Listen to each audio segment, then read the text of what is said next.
The Battle of Agua Dulce Creek was not just a single military engagement, it was a pivotal moment that encapsulated the larger conflicts occurring across the southern United States in the mid-19th century.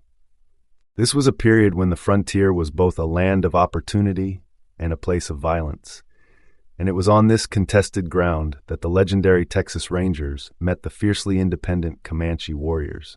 The battle, which took place on May 29, 1850, in the rugged and unforgiving terrain of the Nueces River Valley, would go on to become a symbol of the constant and often tragic struggle for control over the vast, untamed wilderness that stretched across the plains. Texas in 1850, a state on the brink. By 1850, Texas had been annexed into the United States and was grappling with profound changes.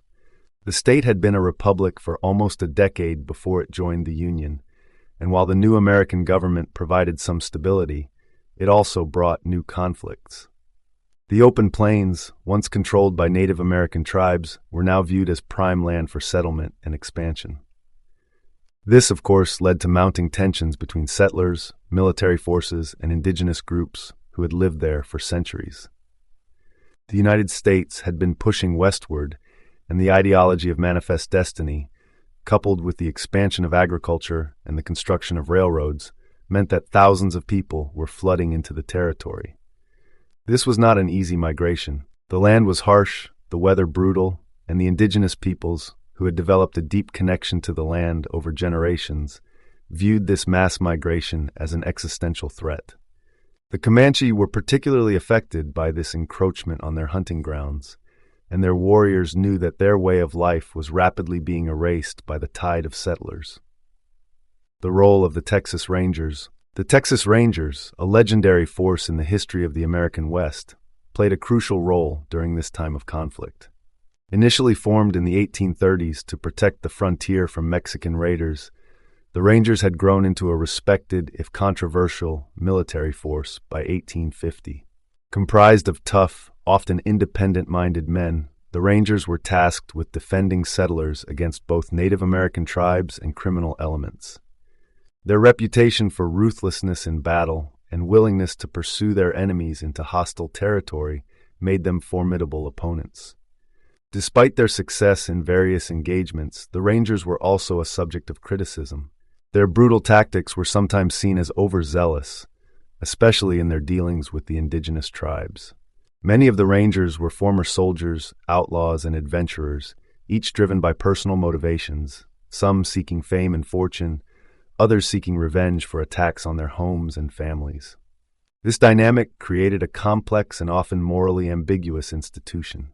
Captain John Ripford, the reluctant leader, at the center of the Texas Rangers during the battle at Agua Dulce Creek was Captain John Salmon Ford, a man whose experiences on the frontier made him both a respected leader and a controversial figure. Ford was a man of contradictions. He was both a military strategist and a moralist, someone who understood the complexities of frontier warfare, but also saw the human cost of conflict. Ford had been deeply affected by his previous experiences, including his service in the Mexican-American War. He had seen firsthand the toll of violence, but he also understood that the expansion of Texas required confronting the indigenous tribes. Ford had a complicated relationship with the Comanche, who had been formidable adversaries in previous engagements. While he respected their skill and courage as warriors, he was also determined to drive them from Texas. His leadership style was pragmatic. Ford was not one to make rash decisions, but he also knew that hesitation could cost lives. His company of Rangers, which would engage in the battle at Agua Dulce Creek, was composed of men from various backgrounds. Some were seasoned veterans of previous skirmishes with the Comanche. Others were recent recruits who had been drawn to the Rangers by promises of adventure and a steady paycheck. Regardless of their reasons for joining, all of Ford's men shared a sense of duty and a readiness to fight, even when they did not fully understand the political or cultural forces that had brought them to this moment. The Comanche, Lords of the Plains. The Comanche were one of the most feared and respected Native American groups in the United States. Known as Lords of the Southern Plains, the Comanche had built an empire on the back of their unparalleled skills as horse riders and warriors. They controlled vast swaths of land from present-day Texas to Kansas and had established a complex social structure that revolved around hunting, warfare, and trade. For centuries, they had lived in relative isolation, their dominance on the plains largely unchallenged. However, by 1850, the Comanche were facing unprecedented challenges. Army, along with the encroaching settlers, had begun to push them off their ancestral lands. The buffalo, a vital source of food and materials, was being hunted to near extinction, and diseases brought by Europeans had ravaged their population. The Comanche found themselves in a dire situation, fighting not just for their land, but for their very existence. The battle at Agua Dulce Creek would be another tragic chapter in this ongoing struggle. While the Texas Rangers were often seen as the aggressors, the Comanche were also warriors deeply invested in their own survival. Their tactics were unconventional but effective, using speed, mobility, and the element of surprise to defeat their enemies. They were expert horsemen and archers, able to launch devastating attacks from the back of a horse while remaining elusive. This made them particularly dangerous to a more conventional force like the Texas Rangers. The road to Agua Dulce Creek, tensions rise. As the summer of 1850 began, tensions were escalating across Texas. In the months leading up to the battle, reports of Comanche raids on settlers had increased. These raids, which involved stealing horses and cattle, were a typical tactic of the Comanche, who relied on mobility and quick strikes to disrupt settler activity. Ford and his rangers had been dispatched to patrol the region in response to these reports, attempting to prevent further attacks and protect the settlers. However, despite their best efforts, the Rangers found themselves constantly engaged in small skirmishes and ambushes. These skirmishes were often inconclusive, with neither side able to gain a clear advantage. The Rangers' frustration grew as they pursued the Comanche, who always seemed to vanish into the vast wilderness, leaving only the echoes of their presence behind. It wasn't until late May, after a particularly aggressive raid near the Nueces River, that Ford's Rangers finally came into direct contact with the Comanche. Ford had received intelligence indicating that a large Comanche band was camped near Agua Dulce Creek. The Rangers set out to confront them, but they knew that the Comanche would be expecting them.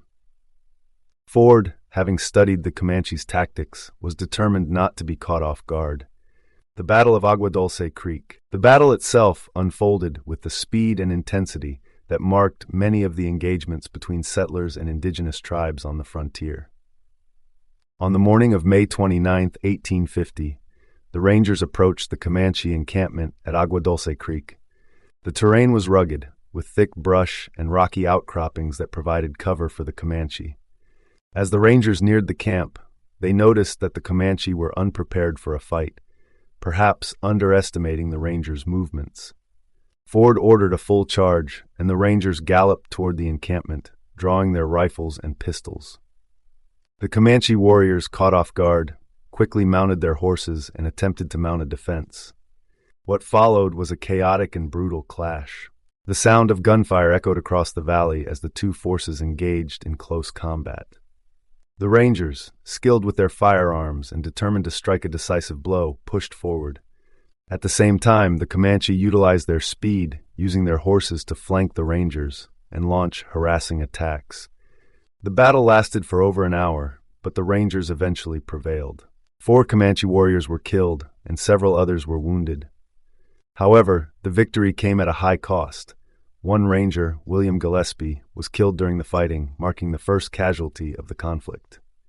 His death weighed heavily on Ford, who was known to care deeply for the men under his command. The aftermath, reflections on the human cost. The aftermath of the battle left both sides reeling. For the Rangers, the victory was a bittersweet one. While they had defeated the Comanche, the cost of the battle had been significant. Ford and his men spent hours searching the battlefield for survivors, tending to the wounded, and burying their fallen comrades. Ford himself delivered a eulogy for William Gillespie, a moment that underscored the human toll that frontier warfare exacted, even on those who fought with the best of intentions. The Comanche, meanwhile, suffered a crushing defeat.